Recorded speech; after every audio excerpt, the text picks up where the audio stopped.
আজ গোটা দেশের পাশাপাশি অসমের বিভিন্ন প্রান্তে পালিত হচ্ছে ঈদ উল ফিতর। আজ পবিত্র ঈদ এবং সে জায়গায় দাঁড়িয়ে এবারে আমি চলে যাব ধুবড়িতে, যেখানে রয়েছেন আমাদের প্রতিনিধি রাজীব। রাজীব, রাজীবের কাছে যাব, তবে আপনাদের আরও একবার জানিয়ে রাখি, আজ মুসলমান সম্প্রদায়ের পবিত্র ঈদ উল ফিতর পালিত হচ্ছে এবং ঈদের নামাজ বিভিন্ন জায়গায় আদায় করা হচ্ছে। 30 দিন শ্যাম সাধনার মধ্য দিয়ে শেষ হয়েছে তাদের এই রমজান মাস এবং সে জায়গায় দাঁড়িয়ে গুয়াহাটি সহ সারা দেশে ঈদগাহ এবং মসজিদগুলোতে ঈদের নামাজ অনুষ্ঠিত হচ্ছে।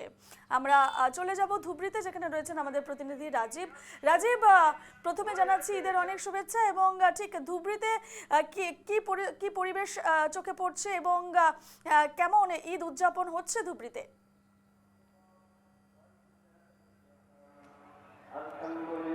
হ্যাঁ রূপা, প্রথমে তোমার মাধ্যমে অসমের মুসলিম ধর্মাবলম্বী লোকদের এই পবিত্র ঈদের শুভেচ্ছা জ্ঞাপন করছি। আমি এই মুহূর্তে দাঁড়িয়ে রয়েছি ধুবড়ির যে ঈদগাহ মাঠের ঠিক সামনেই, এবং ইতিমধ্যে ওদের যে সমূহিয়া নামাজ, যে একসাথে সবাই যে নামাজ পড়ে, সেই নামাজের পর্ব ইতিমধ্যে শেষ হয়েছে। এক মাস যে কঠোরভাবে যারা রোজা রাখার পরে আজকে এই পবিত্র ঈদ উল ফিতরে সরাসরি আমি চলে যাচ্ছি সেই দৃশ্য আমরা এখন দেখাচ্ছি ধুবড়ির ঈদগাহ মাঠের থেকে সরাসরি সম্প্রদায়। এখানে প্রায় একসাথে 10,000-এরও অধিক যে ইসলাম ধর্মাবলম্বী লোক তারা এসে ইতিমধ্যে তারা সমূহিয়া নামাজ আদায় করেছেন। আজকের এই নামাজ আদায় করাচ্ছেন ধুবড়ির যে বাদুরটারি জামে মসজিদ রয়েছে, সেখানকার যে ইমাম মৌলানা আব্দুর রশিদ, তিনি নামাজ যে একবারে যে নামাজ সমূহে নামাজ যাকে বলা হয়, সেই সমূহে নামাজে একবারে তারা পাঠ করালেন। ইতিমধ্যে 10,000 ইসলাম ধর্মী লোক সেই নামাজ ইতিমধ্যে তারা আদায় করেছেন। এখন চলছে খুতবা। আসলে বলতে হবে এই বিশ্ব শান্তির জন্য তারা এই খুতবা অনুষ্ঠান করে থাকেন এবং সেখানেই ঈশ্বরের কাছে বা নাদাখাজনের কাছে তারা প্রার্থনা করেন যাতে সবাই ভ্রাতৃত্ববোধ বজায় থাকে এবং সবাই সুন্দর সুস্থভাবে বসবাস করতে পারে। আমি সরাসরি সেই ছবি দেখাচ্ছি, ইতিমধ্যে সেই খুতবা পাঠ হচ্ছে। অমিত দেখাচ্ছে ধুবড়ি থেকে সরাসরি সম্প্রচার। একদমই দেখতেই পাচ্ছি অজস্র মানুষ সেখানে রয়েছেন এবং ঈদের নামাজ আদায় করছেন। তুমি যেমনটা বললে যে খুতবা আদায় করা হচ্ছে এই সময় এবং বিশ্ব শান্তির জন্য এই প্রার্থনা তাদের, এবং ছবি সরাসরি তুলে ধরছি আমরা ধুবড়ি থেকে, যেখানে কয়েক হাজার মানুষ সেখানে উপস্থিত হয়ে একসঙ্গে সমবেত হয়ে ঈদের নামাজ আদায় করতে দেখা যাচ্ছে। আমাদের প্রতিনিধি রাজীব রয়েছেন সেখানে, সরাসরি ছবি আপনাদের সামনে তুলে ধরছে।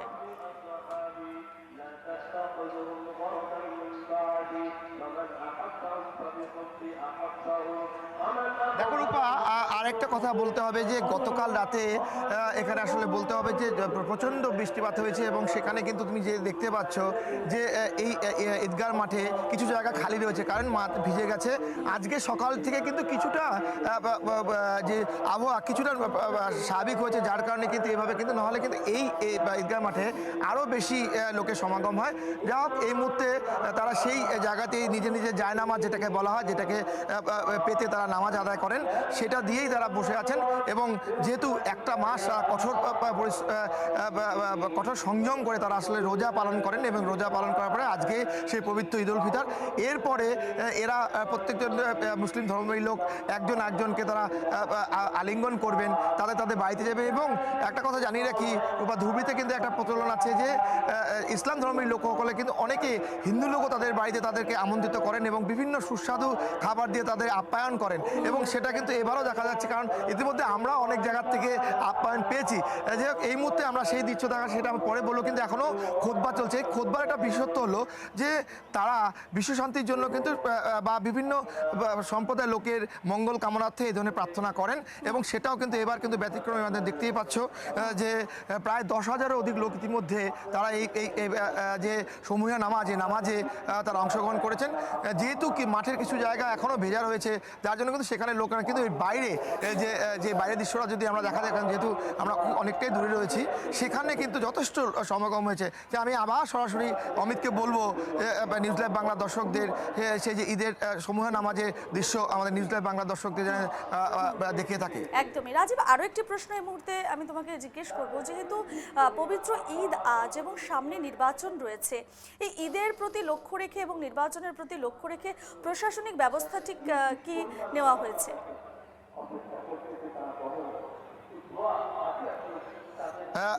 দেখো রূপা, খুব গুরুত্বপূর্ণ প্রশ্ন একটা তুমি করেছো।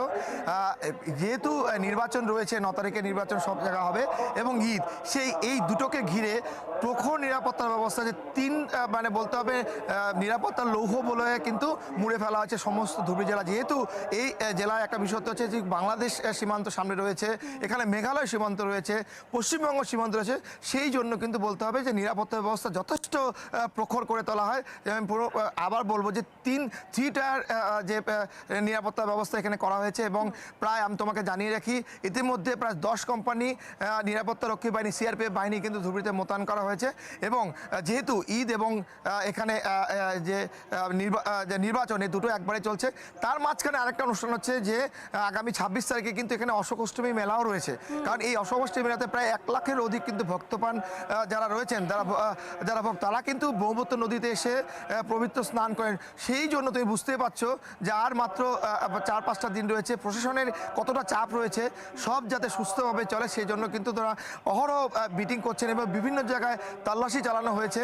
সেই দৃশ্য আমরা হয়তো পরে দেখাতে পারবো, কিন্তু এই মুহূর্তে প্রখর নিরাপত্তার ব্যবস্থা করেছে ঈদ এবং নির্বাচনকে ঘিরে, এবং সঙ্গে যে অষ্টমী স্নান রয়েছে সেই অষ্টমী স্নানকে নিয়ে। রূপা, একেবারে এই মুহূর্তে দেখাচ্ছি ছবি, তুমিও দেখাচ্ছ, তোমাদের ক্যামেরা যেমনটাই ধরা পড়ছে ধুবড়ী থেকে, এই মুহূর্তে আমরা দেখাচ্ছি ছবি যে ধুবড়ীতে একেবারে পবিত্র ঈদের নামাজ আদায় করা হচ্ছে এবং খুতবা অর্থাৎ তাদের বিশেষ প্রার্থনা চলছে সেখানে, যেখানে বিশ্ব শান্তির প্রার্থনা করা হচ্ছে এবং সেখানে কয়েক হাজার মানুষ। আমাদের প্রতিনিধি রাজীব যেমনটাই বলেছেন যে প্রায় 10,000 মানুষের কিন্তু সমাগম ঘটেছে এই পবিত্র ঈদের দিন নামাজ আদায় করার ক্ষেত্রে, এবং ছবি আপনাদের সামনে তুলে ধরছে, দেখতেই পাচ্ছেন প্রচুর মানুষ, প্রচুর মুসলমান সম্প্রদায়ের মানুষের ভিড় জমেছে ধুবড়ীর এই ঈদগাহ ময়দানে এবং বিশেষ আয়োজনও করা হয়েছে। এবং পাশাপাশি যে প্রশ্নটা আমি কিছুক্ষণ আগে করেছি, সমস্ত কিছুর দিকে বিচার বিবেচনা করে ঈদ এবং নির্বাচনকে মাথায় রেখে কিন্তু প্রশাসনিক স্তরেও কিন্তু